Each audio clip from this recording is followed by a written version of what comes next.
გამარჯობა, მოგესალმებათ ლაგაზეტა ჯორჯია, მე გიორგი პავლიაშვილი ვარ, ჩვენი ახალი ეპიზოდი, გადაცემა ფეხბურთთან ახლოს და დღესაც ფეხბურთთან ახლოს ვიტრიალებ.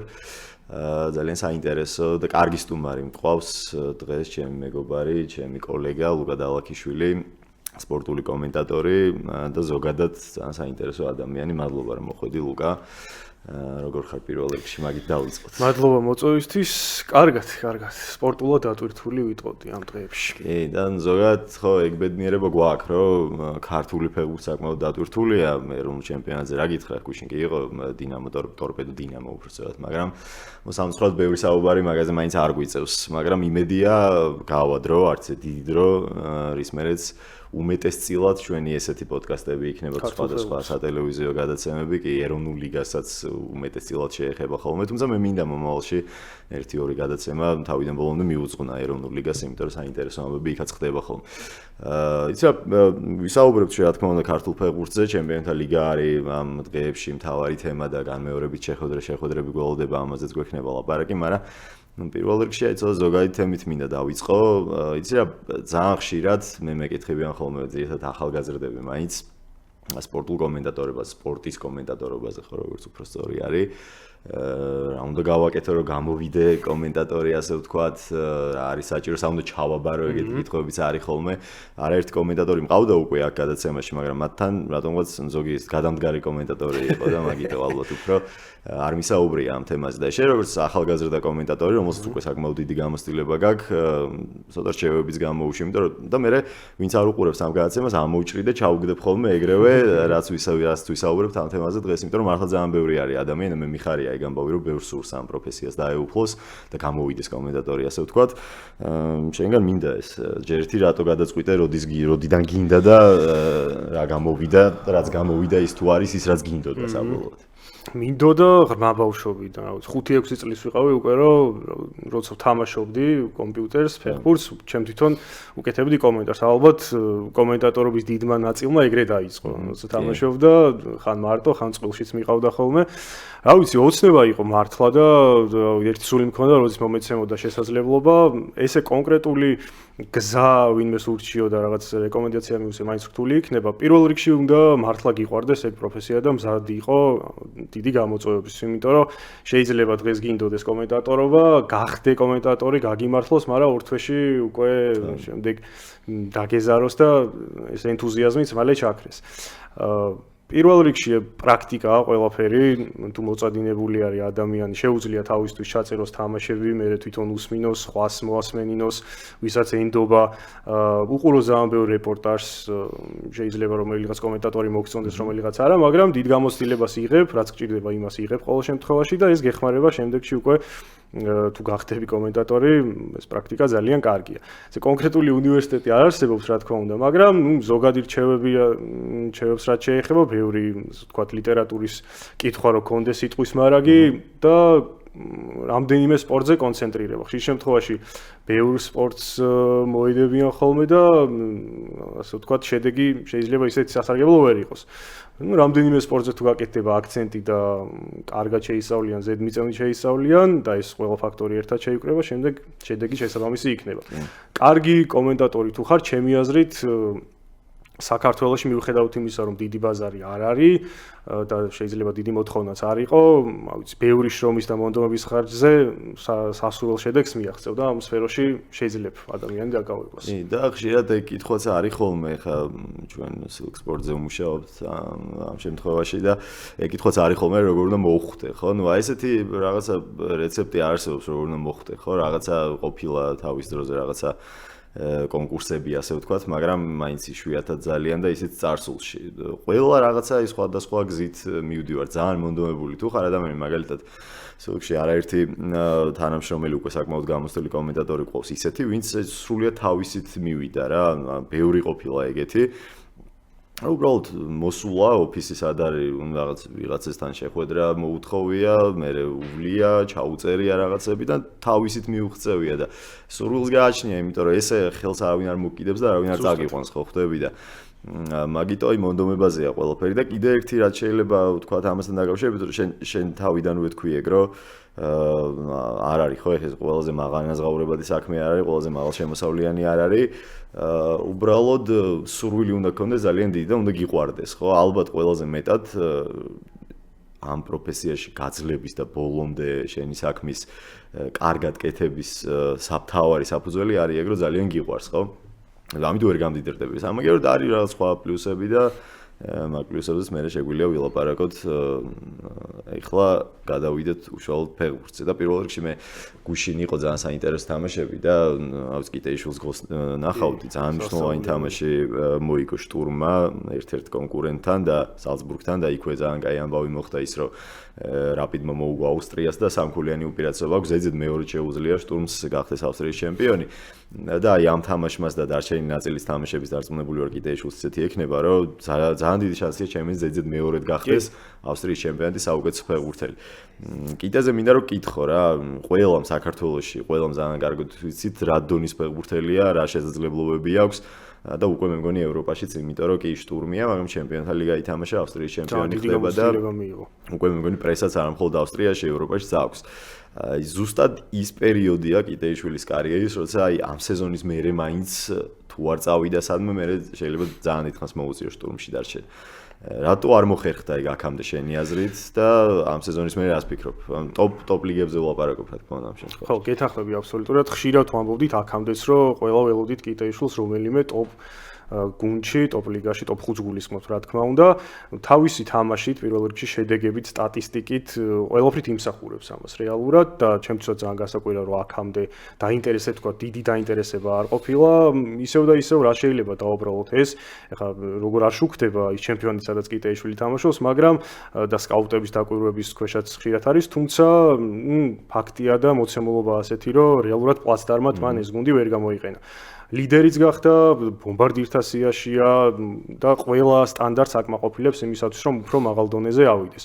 და კიტეიშვილის როლს რაც შეეხება ნაკრებში, ავიც თითოეული გულშემატკივარი დამეთანხმება ალბათ, რომ კიტეიშვილთან ერთად და კიტეიშვილის გარეშე საქართველოს ნაკრები ორი სხვადასხვა გუნდი არის, ასე ვთქვათ. ასეთი მოთამაშეები მრავლად არიან ჩვენს ნაკრებში და ძალიან კარგია. ხო, ბევრზე შეგვიძლია ვთქვათ, რომ მის გარეშე დღევანდელი საქართველოს ნაკრები უბრალოდ წარმოუდგენელია, თუნდაც იგივე ნახევარ-დაცვაში, ლოგიკურად რომ გადავიდეთ ისევ ლეგიონერებზე, იქ არის ქოჩორაშვილი, სულ ახლახან გაოფიციალურდა და ეს ტრანსფერი და შემდეგ სეზონში სპორტინგში ითამაშებს.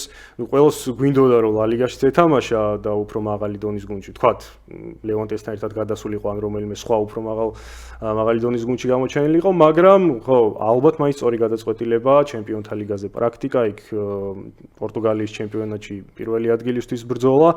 მოკლედ ეს ტრანსფერი ალბათ კი არა და დადებითად უნდა შევაფასოთ აუცილებლად და იქვე ყავს მეორე ქართველი წიტაიშვილი, რომელიც მიმდინარე სეზონში თავის გუნდში ერთ-ერთი გამორჩეული არის, ძირითად შემადგენლობაში ადგილი ძალიან მარტივად დაიმკვიდრა და ყოველთვის ასტარტოშია და გრანადაც რეალურად იბრძვის ლა ლიგაში დასაბრუნებლად. წიტაიშვილზე მე მგონი ჯერ ესე რეალურად არაფერი არ დაწერილა პოტენციურ ტრანსფერზე და ის გადაგვრჩენია, რომ გრანადას უგულ შემოგვიყვოთ, რომ პლეი-ოფის ზონაში შევიდეს. დარჩება გრანადაში თუ დაიტოვებენ და ლა ლიგაში ითამაშებს. მგონი ოპტიმალური ვარიანტი იქნება იქ წიტაიშვილისთვის, რომ გრანადა და თან ლა ლიგა და კიტეიშვილის თემას რომ მიუბრუნდეთ, აი ხო არ ფიქრობ, მე ჩემს ფიქრობ რა მე მგონი ეგრეც არის, რომ პლაცდარმი ახსენე და პლაცდარმი იქნებოდა ევროპის ჩემპიონატი ძალიან კარგი.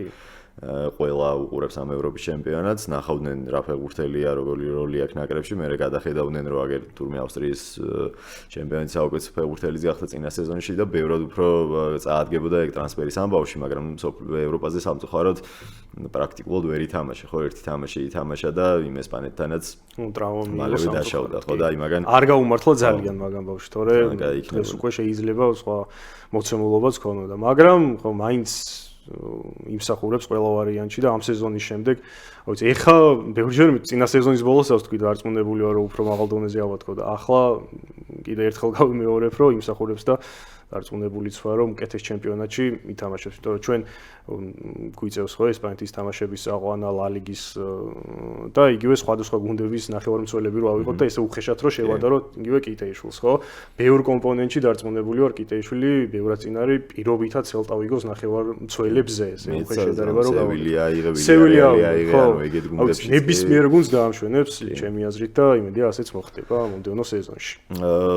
რეპორტაჟი ახსენე და მე და შენ მიყვავდა ლიონი მანჩესტერიც და გუშინ ჟორჟმა კიდევ ერთხელ გაიბწყინა პენალტი მოიპოვა თავად გაიტანა და მე ლაკაზეტს გაატანინა და ფონსეკამ მანჩესტერთან თამაშის დროსაც საუბრობდით ძირითად შემადგენლობაში დააწყებინა და მე მთელი თამაში არ შეცვალა მაგას ხელი შეუწყო იმანაც რომ პროცესში ლიონი ვერ იგებდა და მოსაგები ქონდა თამაში მე საერთოდ აგებდა და ეხა ფორვარდის გაყვანა ლოგიკური არ იქნებოდა მაგრამ აგერ ჩემპიონატის შეხვედრაშიც ძირითადში დააყენა ხო ნიშნავს თუ არა ეგრო ჟორჟმა უკვე ბოლომდე მოიკიდა ფეხი ლიონში და ფონსეკა უყურებს მას როგორც პირველ ფორვარდს კი ეხლა უკვე არის მცდელობა რომ ორივე ერთად დააყენოს ლაკაზეტი და მიქაუტაძე და ეგ ცოტა დიდად არ მომწონს იმიტომ რომ კი მაინც გაიტანა საგოლე პასი გააკეთა მაგრამ უფრო მაინც მარცხნიდან უწევს თამაში ხო ლაკაზეტი თუ მოედანზეა იცვლის პოზიციას ეს ის არ არის აიაქსში უკეთებდნენ ეხლა რაღაც რო ათამაშებდნენ მაინც ფორვარდია მაგრამ ჟორჟი არის თავიდან ბოლომდე ცენტრ ფორვარდი მაგრამ იმას ვერ იტყვი რომ ეხლა ლაკაზეტი ყავს კაპიტანია გუნდის და დასვა ბოლომდე სკამზე და მარტო მიქაუტაძეა თამაში ხო ნუ ჩვენ მაგაზეც ხელს ვაწერთ რომ კარგი იყვნენ ორივე თავდასხმაში ორივე ძირითადში მაგრამ ესეც ძირითადში იყოს მაგრამ ბოლო თამაშები მე მგონი გვარწმუნებს რომ მიქაუტაძე უკვე ცალსახა ძირითადის წევრია ლიონის და თან საოცარ ფორმაშია ხო ნაკრებში რაც გააკეთა ეგეც ძალიან წაადგა მე შემდეგ შეხვედრებში ხო საუკეთესო ფორმაში შევიდა არა და თავიდან როცა მოვიდა გუნდში როგორი მოცემულობა დახვდა რომ აქ ლაკაზეტი რა ვიცი გამეფებული გულშემატკივრის ერთ-ერთი საყვარელი ფეხბურთელი კაპიტანი ბევრისთვის ხელშეუხებელიც მაგრამ თავისი თამაში თავისი მონდომებით დაიმსახურა გიორგიმ რომ ეტაპობრივად გაიზარდა სათამაშო დრო და დღეს უკვე როგორც შენ თქვი სისტემატურად ხდება ძირითად შემადგენლობაში იგივე მანჩესტერთან თამაში რო გავიხსნოთ იქ მეორე ტაიმში უკეთესი მეორე ტაიმი ქონდა პირადად გიორგის ლაკაზეტთან ერთად მოუწია თამაში და ხო ანუ ეს ის სიტუაცია არის რაც აიაქსში იყო იმ სრულ ქაოსში მარცხენა ფლანგზე დაყენებული ვერც ერთი მოთამაშე იქ რეალურად სიტუაციაში ვერ ერკვეოდა და ამ ქაოსში რა თქმა უნდა გიორგიც ჩაიკარგა მაგრამ აქ ლაკაზეტი იმ სტილის ფორვარდი არის რომ ასე ვთქვათ ძალიან სწრაფი მოძრავი კარგად კომბინირებენ ის და გიორგი და ანუ ეს ოფციაც აქვს რეალურად ლიონს რომ საჭიროების შემთხვევაში და თუ მოუწევს გუნდს გარისკვა ასე გარისკოს და ორი ფორვარდით ითამაშოს და ეჭვი მაქვს რომ საპასუხო შეხვედრაში მანჩესტერთან ორივეს ერთად ვიხილავთ მოედანზე ისეთი პირველ შეხვედრაში ისეთი ანგარიში დაფიქსირდა რომ ლიონს დაჭირდება როგორც ლაკაზეტი ისე მიქაუტაძე ორივე ერთად რომ იყვნენ და შეუტიონ იუნაიტედის გარს. ხო შენ პრემიერ ლიგას მუდმივად ადევნებ თვალს იმიტომ რომ ლივერპულის გულშემატკივარი ხარ და სხვა გუნდებსაც შესაბამისად უყურებ და აი რა სიტყვი მაგ წყვილზე ჩემპიონთა ლიგაზე სანამ გადავალთ ევროპის ლიგას შევეხოთ მარტო მაგ თამაშს ხო მანჩესტერი ლიონია ოლტრაფორდია 2-2 პირველი შეხვედრა მე რაღა დაგიმალო პირველ დაპირისპირებაში ლიონისგან მეცველოდი რა რაღაცა გაიტანის სტანდარტიდან გოლი მე უაზრო გოლი გაუშვეს პირველი ტაიმის ბოლოს, მაგრამ პირველი ტაიმი იქით იყოს და მეორე ტაიმში ლიონისგან მეტი იყო თითქოს საჭირო მომენტები შექმნეს, მაგრამ ესე ვერაჯობეს რა, რატომაც ეგრე წარმომედგინა რომ საკუთარ მოედანზე ამ ლიონს ქონდა შანსი რომ მოეგო მანჩესტერთან და უბრალოდ უკეთესი ფეხბურთი უნდა ეთამაშა. შანსებს როგორ შეაფასებ, რამდენად აქვს, ანუ ჩვენ გულშემატკივარი მანჩესტერის გულშემატკივარი არ გულშემატკივრობს ალბათ მაინც ლიონს, მაგრამ ჩვენ ყველა დანარჩენი გულშემატკივრობთ, იმიტომ რომ გვინდა მიქაუტაძე რა შეიძლება შორს გავიდეს და იქნებ ჩემპიონის გახდეს რატო არა. ალბათ 50-50. პირველმა თამაშმა რა გვაჩვენა რომ მანჩესტერი ნამდვილად არ არის კარგ ფორმაში და მას ჩემი თქვა არ ჭირდება. ლიონი უნდა ყოფილიყო უფრო მეტად თამამი. შეიძლება აქ სახელმაც იმუშავა იუნაიტედის მანჩესტერ იუნაიტედის სახელმა და ავტორიტეტმა იმუშავა, იმიტომ რომ რეალურად ყველანაირი რესურსი იყო, რომ ეს თამაში ლიონს მოეგო. იყო კარგი მონაკვეთები, მაგრამ მეორე ტაიმში ისევ პრაგმატულმა მიდგომამ და სიფრთხილე მოიტანა ეს შედეგი. საერთოდ შეიძლებოდა რომ წაეგო ლიონს ეს თამაში და რა ვიცი, რესურს თუ შევადარებთ ამ ორი გუნდის ერთმანეთს, მე მგონი ლიონი არ ჩამოუვარდება ამ ფორმაციის მანჩესტერს. ხო, თამაშიც მე ვლაპარაკობდით და კონკრეტულად რომელიმე ფეხბურთელის გამორჩევა მანჩესტერში ძალიან გაგვიჭირდა და ისევ იოროზე ვთქვით, რომელიც ახალგაზრდა, ჯერ ბევრისთვის უცნობი მოთამაშეა, ახლა იმკვიდრებს თავს მოკლედ მე თქე გუნდის ბანაკში არის სრული ქაოსი პრემიერ ლიგაში წააგეს ბოლო ტურში კი მანჩესტერი ასე ვთქვათ წავალ ბანკზე მთელ რესურს ამ ტურნირზე ჩადებს მაგრამ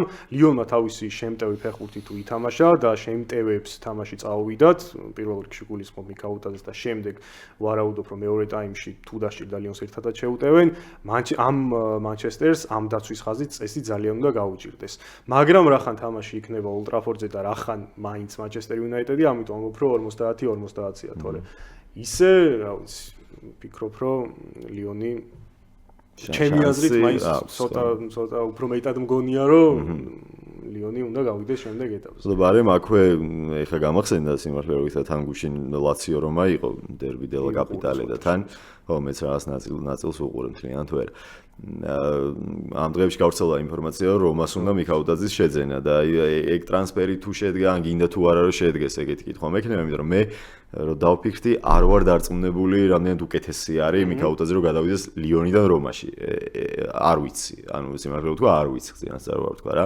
მინდა თუ არა რომ გადავიდეს და შეიძლება დამოკიდებულება გაქვს სიმართლე გითხრა მეც ანალოგიური რომა დიდი გუნდია რა თქმა უნდა მაგრამ ალბათ ერთ-ერთი ყველაზე არაპროგნოზირებადი ხო არის ხოლმე სეზონები ზაფხულის სატრანსფერო ფანჯარი როცა ბევრი კარგი მოთამაშე მოდის რომაში იწერება რომ უნდა იბრძოლოს ჩემპიონობისთვის ან იბრძოლოს ჩემპიონთა ლიგაზე ევროპის ლიგაზე მაგრამ სადღაც სეზონის შუაში გამოდის ხოლმე რომ რომა არის მე-9 ადგილზე ჩემპიონთა ლიგის საგზურამდე ძალიან ის არის დიდი ჩამორჩენა ევროტურნირებიდან გამოვარდნილი და რაღაც ანუ ამ გუნდის გულშემატკივრებიც იმედგაცრუებულნი არიან ეხლა დიდი გუნდი რომ არის და ვიცი ერთ-ერთი გამორჩეული იტალიაში ამას წყალი არ გაუვა და იქ გადასვლა როგორ შეიძლება ქართველი ფეხბურთელის იქ გადასვლა არ გიხაროდეს მაგრამ ისევ და ისევ დღევანდელი მოცემულობიდან გამოვდივართ ხო იქ არის ცენტრ ფორვარდ და დოუბიკი რომელზეც ძალიან დიდი იმედები მყარდებოდა მაგრამ ბოლომდე ეს რესურსი ვერ გაამართლა საუბარია ლა ლიგის წინა სეზონის საუკეთესო ბომბარდირზე ხო ანუ ამ დონის მოთამაშე მოიყვანეს და აიცი ბოლომდე კმაყოფილი დოუბიკის თამაშით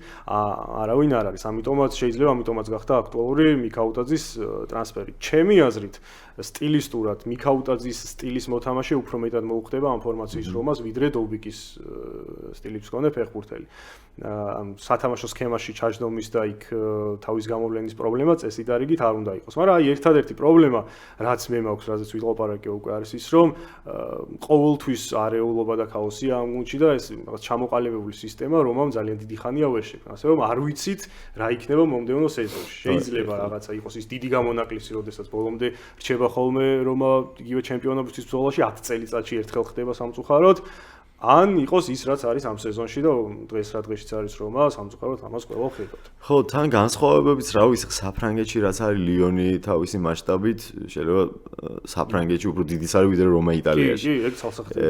ჩემპიონატის სერია არის კი ბატონო ლიგა ერთზე უკეთესი, მაგრამ არ ვიცი რამდენად იმდენად უკეთესი რომ მარტო ჩემპიონატის გამოგიღირდეს. საფრანგეთთან იტალიაში გადასვლა, ხო? ეხლა კი იტალია მთლიანობაში უფრო კონკურენტული ჩემპიონატია, მთლიანობაში უკეთესი, უფრო ყურებადიც ალბათ არ ვიცი, მაგრამ საფრანგეთი არ არის შორს ამ შემთხვევაში დღევანდელი საფრანგეთის ჩემპიონატი, ხო? ლიონიც პრინციპში არის გუნდი, რომელიც ალბათ როგორც მინიმუმ იმისთვის იბრძოლებს საფრანგეთის ჩემპიონატში ყოველთვის, თუ ეს ფინანსური პრობლემები დაძლია და არასაფეხბურთო ასპექტებმა ჩაიარა ნორმალურად, რისთვისაც რომა იტალიაში. ხო და თან არის მშობლიურ გუნდში სადაც ძალიან უნდა მოხვედრა დაბრუნება მიქაუტაძეს და აი უფრო მაგ ფაქტორებიდან გამომდინარე არ ვიცი რამდენად კარგი ტრანსფერი იქნება ეს ჟორჟისთვის თქო მაგიტო მაგრამ არ ვიცი წინას ლაპარაკი მაგიტო არ მიყვარს ხოლმე ეს ტრანსფერი ხო რო განხორციელებო მე ხო ის სატრანსფერო პერიოდიც არ მიყვარს და მართალი რო გითხრა სულ აი ბავშვობაში საფხულში გაზეთში სადაც დასასვენებლად რო ხარ დასული რომ ნახავდი აი ის იმას 40 მილიონს თავაზობს ის 30 მილიონს ის იქ წავა ის აქ წავა მე რა ჩამოვიდა თბილისში არავინ არ წასულა ან რაღაცა კი ტრანსფერები გადავიდა მე ვნახოთ რა მოხდება რეალურად ტრანსფერამდე უფრო მეც ლაპარაკობენ ხოლმე ვიდრე ტრანსფერის ხო იმიტომ რომ კარგი ფული კეთდება მაგითიც იმიტომ რომ ადამიანებს ფეხბურთის გულშემატკივრს აინტერესებს ეს ჭორები და მithქმა მოთქმა მაგრამ მე რატომღაც არასდროს არ მაინტერესება დიდად ქართულ ფეხბურთელებს არ ეხება ზოგადად ხო ქართველებზე მაინც გვაინტერესებს იმიტომ რომ ყველას გვინდა რომ სულ უფრო უკეთესი მომავალი და კარიერა ქონდა იმიტომ რომ კონდეს იმიტომ რომ გულშემატკივრობ და საქართველოს ნაკრებს გამოადგება საბოლოოდ შენ მიყავდა არსენალი რეალი ხო? უყურე და მახსოვს რომ შენ მიყავდა და იმ მაგ წყვილით უნდა დავიწყოთ რეალურად, იმიტომ რომ რეალი არის გუნდი, რომელსაც თითქოს ახალი გამოწვევებით სჭირდება და ეგ არის ახალი გამოწვევა ზუსტად რომ ბერნაბეუა 90 წუთია და 3-0 გაქვს შემოსატრიალებელი და ბევრისგან მოვისმინე ამ კვირის განმავლობაში ეგ ამბავი რომ ვინ თუ არა რეალს შეუძლია რომ 0-3-დან თუნდაც ძლიერ გუნდთან შემოატრიალოს და გავიდეს შემდეგ ეტაპზე. ფიქრობ თუ არა შენც ხარ თუ არა მაგ გუნდში ვინც მაგას ფიქრობს რომ აი ზუსტად რეალია ეს გუნდი რომელსაც შეუძლია ამის გაკეთება. მაგას აბსოლუტურად ვეთანხმები. მარტო რეალი არა, მაგ რეალთან ერთად ლივერპულსაც დავაყენებდი. ისტორიიდან გამომდინარე და ინფილდის ფაქტორიდან გამომდინარე. ხო, ან თვითონ ფეხბურთელებიც ძალიან იმედიანად არიან, კარლო ანჩელოტიმაც ისაუბრა ამ თემაზე, რომ ისევ და ისევ წარსულთან გავავლო პარალელი, რომ რეალს შეუძლია ასეთი სასწაულის მოხდენა და სულაც არ არის გამორიცხული, რომ ეგ სცენარი განვითარდეს. ხო, ბევრ სხვადასხვა სცენარს უშვებთ ამ დღეებში, რომ რეალმა თქვა მე-15 წუთზე გოლი გაიტანა, მე რა მოხდება, შეიძლება სწრაფად მეორე მიაყოლოს, ანუ ძალიან ბევრი სავარაუდო სცენარი ტრიალებს თავში. ისევ პირველ შეხვედრას რო დაუბრუნდეთ ჯერ ხო ძალიან მოულოდნელი შედეგი იყო ყველასთვის რა თქმა უნდა რეალურად აჯობა პირველ ტაიმშიც და მეორე ტაიმშიც არსენალმა მაგრამ პირველ ტაიმში შედარებით ესეთი მოგრძალებული იყო ლონდონური გუნდი ბოლომდე ვერ გაიხსნა მიუხედავად იმისა რომ იგზნობოდა არსენალს ქონდა ძალიან დიდი რესურსი შეტევაში და რეალის ჩავარდნით პირველ რიგში დაცვის ხაზში უნდა ესარგებლოთ აი რაღაც ჭირდებოდა და ეს რაღაც იყო მეორე ტაიმში რაისის ძალიან ლამაზი გოლი პირველი რასაც მოყვა მეორე სუპერ გოლი, რამაც დიდი ფსიქოლოგიური წნეხი მიაყენა რეალს და შემდეგ უკვე აი მენტალურად მძიმე მდგომარეობაში მყოფი რეალის წინააღმდეგ მერინომ საერთოდ წერტილი დასვა და ძალიან კომფორტული უპირატესობაც მოიპოვა, მაგრამ რამდენად საკმარისი ეგ რა თქმა უნდა ჯერ არ ვიცით. რეალის პრობლემებს რაც შეეხება, ხო დაცვა როგორი არეული იყო, ისევ და ისევ ექსპერიმენტები, ვალვერდე მარჯვენა ფლანგზე, უთამაშებელი ალაბა მარცხენა ფლანგზე, რამაც სერიოზული ასე ვთქვათ ქაოსი გამოიწვია. ეს ყველაფერი შეიძლება ისევ წარსულში მოგვიწიოს არის რეალის სატრანსფერო პოლიტიკის ბრალი და გაჯიუტების ბრალი პირველ რიგში ამას ვიტყვი რომ წინა სეზონში ჩანდა განაპირა მცველები გუნდში იყო მოსაყვანი. ვერ გაამართლა ფერლან მენდი, ვერ გაამართლა ფრან გარსიამ, ამიტომ უწევდა ხოლმე ანჩელოტის ექსპერიმენტების ჩატარება, ხშირად კამავინგას დაყენება მარცხენა ფლანგზე და მარჯვნივ რა მოხდა, კარვახალმა მიიღო ტრავმა და რეალმა თითქოს თვალი დახუჭა ამ ყველაფერზე და გადაწყვიტა რომ ლუკას ვასკესი იყოს მთელი სეზონის განმავლობაში მარჯვენა მცველი. ეს ლოკალურ დონეზე შეიძლება სადღაც ამართლებდეს, მაგრამ ასეთ დიდ შეხვედრებში, ასეთ ფორმაში ვიყო არსენალთან ჩემპიონთა ლიგის მეოთხედ ფინალში, სადღაც პრობლემა აუცილებლად შეგექმნება და აგერ სახეზეც მივიღეთ ეს ანგარიში. ინდივიდუალურად ეხლა რეალის სხვა ფეხბურთელებსაც რა თქმა უნდა კარგი თამაში არ ქონიათ, ერთ-ერთი ყველაზე ცუდი თამაში იყო ამ სეზონში და ფიზიკურ კონდიციებს რაც შეეხება, ამაზეც ხო ბევრი დაიწერა, რომ გაცილებით მეტი ირბინა არსენალმა ამ თამაში. რაც ჭიდრო გრაფიკია პრემიერ ლიგაში, ჭიდრო გრაფიკია ესპანეთის ჩემპიონატშიც, მაგრამ არსენალი რეალურად შეგუებულია ბეცროინგ ლივერპული გახდება ჩემპიონი და იმდენ ყურადღებას პრემიერ ლიგას აღარ აქცევს და რეალი იყო კოპაზე, იბრძვის ლა ლიგაში ჩემპიონობისთვის და იბრძვის ჩემპიონთა ლიგაზე. შესაბამისად დატვირთვა რეალზე უფრო დიდი იყო, მაგრამ იმიტომ ეს რეალი და იმიტომ სამეფო გუნდი რომ იმხელა რესურსია უნდა იყოს ამ გუნდში, რომ ეს პრობლემა არ იყოს ასე ვთქვათ თვალსაჩინო. ტრავებზეც უნდა ვთქვათ რა თქმა უნდა, ბევრი მნიშვნელოვანი ფეხბურთელი არ ყავდათ, ესეც შეიძლება იყოს ახსნა, მაგრამ ხო, ესეთი ანგარიშით რეალს არსენალთან ნამდვილად არ უნდა წაეგო, მაგრამ ეხლა ისევ მეორე თამაშს რო დავუბრუნდეთ, რა ვიცი, გვინახავს არაერთი სასწაული თამაში ამ სტადიონზე, მაგრამ სამბურთიანი ჩამორჩენა რეალს არ აღმოუხრავს. იყო ერთ შემთხვევა დორტმუნდთან, როცა პირველი თამაში 4-1 წააგეს, აქ 2-0 მოიგეს და ახლოს იყვნენ, ერთი ნაბიჯი დააკლა მაშინ რეალს. და დღეს რა იქნება უკვე ვნახავთ ამას რესურსი და შესაძლებლობა რომ არის ამის და პირველივე წუთიდან საოცრებები იქნება თამაშამდეც როგორც აანონსებდა რეალისტულ შემატკივრები შექმნიან სასწაულ ატმოსფეროს ბერნაბეუსთან საერთოდ არ იქნება გასაკვირი და შეიძლება ბევრისთვის მოსალოდნელი სცენარის კი იყოს ამ თამაშის დატრიალება. ხო, მე სიმართლე ცოტა სხვა აზრზე ვარ, შეიძლება სუბიექტურობა დამაბრალონ, კი ბატონო, არ სუბიექტური რა თქმა უნდა, ჩემი აზრია სუბიექტური იქნება, მე ვფიქრობ, რომ არსენალი გავა ისე თან, რომ ბოლო წუთებში არ მგონია რომ დაძაბულად იყოს მან სიტუაცია. მე ესე ვფიქრობ. და აი არტეტას არსენალზე რა ვერ მოიგო პრემიერ ლიგა ჯერჯერობით ყოველ შემთხვევაში, მაგრამ ამ წლების განმავლობაში რაც არტეტა ამ გუნდში აშკარად სულ სხვა რამ ხდება არსენალის თავს, ხო? გუნდი დაალაგა, თავისი ფილოსოფია ჩამოუყალიბა. შემადგენლობა კარგია და ეს ფეხბურთელები ვინც არიან არსენალში კიდევ უკეთესები გახდნენ არტეტას ხელში, იციან რას აკეთებენ, რას თამაშობენ და სადღაც ერთი განსაკუთრებული სეზონი უნდა ჩაატარონ. არ ვიცი, არ ვამფამით იმას, რომ არსენალი ჩემპიონთა ლიგას მოიგებს, მაგრამ თუნდაც რეალის გამოთიშვა, თუნდაც ნახევარფინალში გასვლა ეს უკვე დიდი მიღწევა არის და მე მგონია, რომ არსენალის დრო ამ ხრივ მოვიდა არტეტას ამ ფორმაციის არსენალის და მაგერ კი გააკეთეს ის რაც გააკეთეს ემირატებზე ერთი კვირის წინ. ნახოთ რა იქნება ხო ახლა რეალისგან მართლა არაფერი არ არის გამორიცხული, მაგრამ უბრალოდ თამაშებამდეც რომ მეკითხებოდა ვიღაცა რას ფიქრობდი ამა თუ იმ წყულზე, ვამბობდი რომ არსენალი გავა შემდეგ ეტაპზე და ახლა პირველი თამაშით მე აზრს მით უმეტეს არ შევიცვლი. ხო, ამ ანგარიშის მე რეალმა ითამაშა ლა ლიგაში, ძალიან უცნაური თამაში. პაპეს მისცეს ერთ თამაშია. შენი დისკვალიფიკაცია, ხო, მაგრამ ძალიან უხეშად ითამაშა, ინაღამ მოტეხა ფეხი მეტოქეს. და უცნაურად მეჩვენა ის რომ რაღაც პირველივე წუთებიდან მოყოლებული მბაპე იყო რაღაც ძიმე ფსიქოლოგიურ მდგომარეობაში. რა იქამდეც იყო ერთი მომენტი, როცა გადარჩა იქამდე გაძევებას. რაღაც უხეშად წავიდა მეტოქეზე, შემდეგ ხელი მოუქნია, რაღაც კონფლიქტში შევიდა.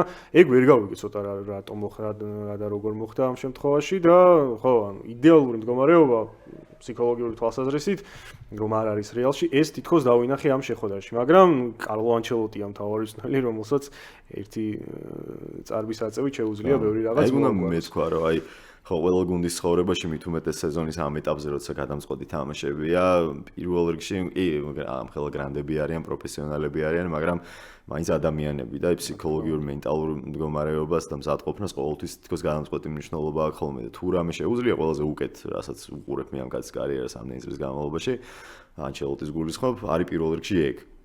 მე მგონი უკეთესი ფსიქოლოგი, უკეთესი მოტივატორი არის ვიდრე შეიძლება ტაქტიკოსიც კი, მიუხედავად იმისა, რომ იქაც ძალიან ძლიერია. ამიტომ ფსიქოლოგიური მდგომარეობა რეალის ეგეთი წაგების მერე, ნუ ლა ლიგაშიც ვაღიაროთ, რომ არ აქვს კარგი მდგომარეობა, კი ელ კლასიკო დარჩენილია, მაგრამ ბარსელონაშია და რომც მოიგონ მაინც უკან არიან, თუ ბარსამ ქულები არ დაკარგა, ანუ რეალი საკუთარ თავზე არ არის დამოკიდებული და ნუ კოპას ფინალი ახლა იქ ყველაფერი შეიძლება მოხდეს. ამიტომ არის ალბათობა და შანსი ამ სეზონში, რომ რეალი საერთოდ ისე დარჩეს, რაც მაგათვის წარმოუდგენელი ამბავია. ხო და აი ახლა თითქოს რაც შენ ამ ფსიქოლოგიურ მდგომარეობაზე უშუალოდ მბაპესი და ფეხბურთელების ახსენე, შეიძლება მაკედანაც არის ამ პირობებული, რომ იქ ისე წააგეს, ჩემპიონში მთლად კარგად საქმე არ მიდის. და ისინიც გრძნობენ, რომ ეს ახალი galaktikო ამდენი ვარსკვლავით მბაპეს მოყვანით და ბელინგემები და შემდეგ შეიძლება სეზონში უტიტულოდ დარჩეს, რაც უდიდესი დარტყმა იქნება და მაგრამ მე მგონი ანჩელოტი შეუულია, რომ დაამშვიდოს იქ სიტუაცია და ბოლომდე კონცენტრაცია იქნება თამაშზე. ერთადერთი მწვრთნელია, ვისაც ამდენ, ასე ვთქვათ, ეგოსთან შეუძლია მუშაობა, ხო, ჩამოთვალე ფეხბურთელები, მეორე ეს არის რა ქვია ეტაპი უკვე მადრიდის რეალის ცხოვრებაში ამ საუკუნეში, როცა ამდენი სუპერ ვარსკვლავი ერთად არის თავმოყრილი და რა ვიცი, ამის შედეგში ასახვა შეუძლია ძალიან კარგად ანჩელოტის და ნახოთ აბა როგორ მოემზადება რეალი, ისე ერთადერთი გუნდი იყო რეალი მეოთხედ ფინალისტები და ვინც ითამაშა კვირას. და მაგაზეც რა თქმა უნდა აჭრელდა მარკა და იოაპ დაიწყეს საუბარი ისევ რომ იქ რეალს ებრძვია, მაგრამ თვითონ ანჩელოტი თქვა რომ ანუ ამ შემთხვევაში თქვა რომ 72 საათზე მეც დავისვენებთ და რაღაც განსაკუთრებული პრობლემა აქედან არ შექმნა. ნუ პრინციპში იგივე იყო ბარსელონასთან დაკავშირებითაც, ოღონდ ახლა არა ხო? მე მგონი ბენფიკასთან თამაშამდე რაც კვირას ითამაშა, ერთადერთი გუნდი იყო ლიგის, რომელმაც კვირას ითამაშა და არაშენებმა, ანუ საერთოდ არ ითამაშეს იგივე ბენფიკა მაგალითად. ზოგმა შაბათს ითამაშა, ბარსელონა კვირა მინუს ითამაშა. ლა ლიგაში არის ეგრეც. ხული ამბობ. ცნაური მიდგომები. ნუ ბარსელონა დორტმუნდზე დიდად არაფერს კითხავ, იმიტომ რომ მე მგონია მაინც დამთავრებულია მათ ყველაფერი. მოდი პარი სენ-ჟერმენზე შევაჩეროთ ჩვენი ყურადღება და რთულია ეგ არ გავაკეთოთ, იმიტომ რომ წინა გადაცემაში კაკაბა ყავდა აქ სტუმრად და ნუ ვილაპარაკეთ რა თქმა უნდა, მაგრამ იმის მერე გადაცემა არ გქონია, შესაბამისად კვარას გოლზეც არ გვილაპარაკია და მოდი პარი სენ-ჟერმენზე მითხარი, რას ფიქრობ მე? ჩემი აზრი რო ვთქვა, პარი სენ-ჟერმენი მგონია ამ მომენტისთვის მთავარი ფავორიტი ლიგის მოგების. ყველანაირი, ასე ვთქვათ, საფუძველი არის მაგის. პირველ რიგში სათამაშო ხარისხი, ის დამაჯერებლობა, რაც თითოეულ ფეხბურთელში შესამჩნევია, ყველა თამაში, აგერ ბოლოს თუნდაც ასტონ ვილასთან, როგორი გოლი მიიღო, ხო? ძალიან მოულოდნელი ბურთი გაიტანა ასტონ ვილა, რაც შეიძლებოდა დამთვრგმელი ყოფილიყო, მაგრამ არაფერი სერიოზულად მოკიდა პარი სენ-ჟერმენმა საქმის ხელი და საბოლოოდ მოიგო ძალიან კომფორტული ანგარიშით. ხა ყვარამ თამასა ისე მაღლა აწია, რომ კი, რა თქმა უნდა, ყველა გოლი ძალიან მაგრად გვიხარია გამოვხატოთ, მაგრამ აი ამ ბოლო გოლზე ისეთ შეგრძნება მქონდა, რომ ან ეგრეც უნდა მომხდარიყო რა. ყვარაცხელიას უნდა მორიგი რუტინული გოლი იყო, არა და ძალიან მაგარი, ულამაზესი. რაღაც უდესი ემოციის გამომწვევი, მაგრამ ისეთი რომ ის არ გიკვირს რომ ქართულს ამ დონეზე შეუძლია თამაში და ამ დონეზე შეუძლია გოლის გატანა. ხო, ნუ ამ გუნდის ერთ-ერთ ლიდერად შეგვიძლია ვთქვათ რომ უკვე ჩამოყალიბდა და ეხლა აი კონკრეტულად დღეს ალბათ ყველაზე კარგ ფორმაშიც არის Paris Saint-Germain-ის შემადგენლობაში. მეორე შეხვედრას რაც შეეხება, ისევ და ისევ ბრუნდებით იმ თემას, რომ ინგლისში თამაში წარმოუდგენლად რთულია, Aston Villa-სთვის ეს როგორი შანსია, ხო, ამდენ წლიანი პაუზის შემდეგ. დასაკარგიც აღარ არაფერი, ითამაშებენ თავისუფლად, ამ გუნდს კარგად შეტევა შეუძლია, რამდენჯერაც თავის კარიერაში პრაგმატული მიდგომები წამოწია წინ უნაი ემერი, იმდენჯერ დაისაჯა და პირველ თამაშიც უფრო მეტი შეეძლო ჩემი აზრით Aston Villa-ს ძალიან უკნიდან თამაშობდა და შეტევაში უფრო მეტადაც უნდა გაერისკა. ალბათ განსხვავებული სცენარი გვექნება უკვე Villa Park-ზე, სადაც პირველივე წუთიდან მოუწევს Aston Villa-ს გარისკვა. და ამ ორ მხრივ შეტევებში, რა ვიცი რა და როგორ იქნება რთული სათქმელია, მაგრამ რა თქმა უნდა დიდი ფავორიტია Paris Saint-Germain-ი, როგორც კომფორტის ზონაში ჩადის, თავიდანვე იმ სცენარით დაიწყება შეხვედრა, რომელსაც ისურვებდა, ანუ კონჩეტევებზე აქცენტს გულისხმობ და შეიძლება პირველ 15 წუთში ყველაფერი გადაწყდეს, ან შეიძლება Aston Villa-მ სწრაფი გოლი თუ გაიტანა, იქ დაძაბული სცენარით მივიღოთ. მეც მგონია და გეთანხმები იმაში, რომ დღევანდელი მოსემულობით Paris Saint-Germain-ი ყველა კომპონენტით არის მთავარი ფავორიტი. ხო, რა ვიცი, საოცარ ფეხბურთს თამაშობს გუნდი. იმ დღეს რაღაც გადაცემაში ვიყავი და იქ იყო ეგეთი კითხვა რა, ესე წინადადება კვარა და ოქროს ბურთი და გაგვიგრძელებინა ჩვენი აზრი და აქ მე შენ მინდა გითხო. ზოგადად იყო იქ ამ კარიერის მანძილზე რამდენად მივა ოქროს ბურთამდე ახლოს, ან რამდენად მოიგებს კვარა ოქროს ბურთს და იქვე თავარი პირველი პასუხი ჩემი ეგ იყო, რომ ეგ ყველაზე უკეთ შეიძლება გამოვიდეს იმ სეზონში, სადაც თავარი სანაკრებო ფორუმი არ იქნება. ანუ ესეთ სეზონში მივხვდი ხო? ანუ არც ევროპის ჩემპიონატი, არც სოფლიოს ჩემპიონატია. კი, გასაგებია საქართველოს ნაკრები კარგია, მაგრამ გავაი ხან არა, თუნდაც სოფლიოს ჩემპიონატის და სოფლიოს ჩემპიონატის ან ევროპის ჩემპიონატის, თუნდაც კოპა ამერიკას წელი რო არის, გადამწყვეტ როლს მაინც კალენდარული წლის განმავლობაში ეგ თამაშობს. ხო, თუ ვიღაცამ ნორმალური, კარგი ვარსკვლავმა კარგი საკლუბო სეზონი ჩაატარა და მერე იქ დაგლიჯა, ადგება და მოიგებს ის ოქროს ბურთს, ხო? ამას მიჩვეული ვარ და ეგრე ხდება ხოლმე. რაც წარმოვიდგინოთ, რომ ნახევარფინალში Paris Saint-Germain-ს მოაგებინა კვარამ სასწაული ფეხბურთი და ფინალის მოაგებინა. გადამწყვეტი გოლი გაიგო. აი, მაგ შემთხვევაში რა ხდება? რა ვიცი, რა ხდება და ერთ-ერთი მთავარი პრეტენდენტი ხდება, რატომაც არა, ხო? კონტრარგუმენტი არჩება ეგეთ დროს, რა ქვია, UEFA-ს მთავარი ტურნირი, მეოთხედფინალში გავწყინება, ნახევარფინალში ფინალი, Paris Saint-Germain-თან რამდენი წელია ცდილობს იმას, რომ ეს ტიტული მოიგოს, როგორი შემადგენლობა არ ყოლია. ახლა თითქოს ერთი შეხვედრის ესეთი ვარსკვლავური აღარ არის, მაგრამ ამ შემადგენლობაში ერთი ქართველი ბიჭი ახერხებს იმას, რომ ტიტული მოაქვს ამ ისტორიული გუნდისთვის და ეგ თუ მოხდა, რა ვიცი, მე მგონი არა მარტო ჩვენ, არამედ ბევრს კითხვები არ ექნება. და მაგას დავამატოთ ისიც, რომ შეიძლება ნაპოლი გახდეს იტალიის ჩემპიონი, ორი ქვეყნის ჩემპიონი იქნება ერთ სეზონში თან, იქ თასს მოიგებს Paris Saint-Germain-თან ერთად, იმიტომ რომ Reims ხდება, ხო, თუ ის ხდება? არ მოხს. ვიღაცა ხდება, ხო, ეგეთი მე მგონი Reims ხდება. საფრანგეთის თასს მოიგებს, ჩემპიონატი მოგებულია, ჩემპიონთა ლიგა მოიგოს და ისე ითამაშოს როგორც ლივერპულთან პირველი ორივე თამაში თუნდაც, როგორც Aston Villa-სთან ეს დარჩენილი მაჩები და საერთოდ არ გამორიცხული ეგრე ითამაშოს, არ ვიცი რა გოლს რამდენად გაიტანს, არ გაიტანს სხვა თემაა, მაგრამ ისეთ ფორმაშია, რომ ყველა შეხვედრაში აშკარად ძალიან ნაყოფიერი იქნება. მე მგონია რომ top 3-ის ძალიან დიდი შანსია, იმიტომ რომ მაინც თლიანობაში ძალიან მაგარი არის ამ სეზონში რაფინია, ძალიან მაგარი არის დემბელე, მაგრამ როცა რაფინიაზე, დემბელეზე ეგეთ ფეხბურთელებზე მიდის საუბარი, რომ ანის მოიგებს, ხო? ეგეთი კალიბრის მოთამაშეები.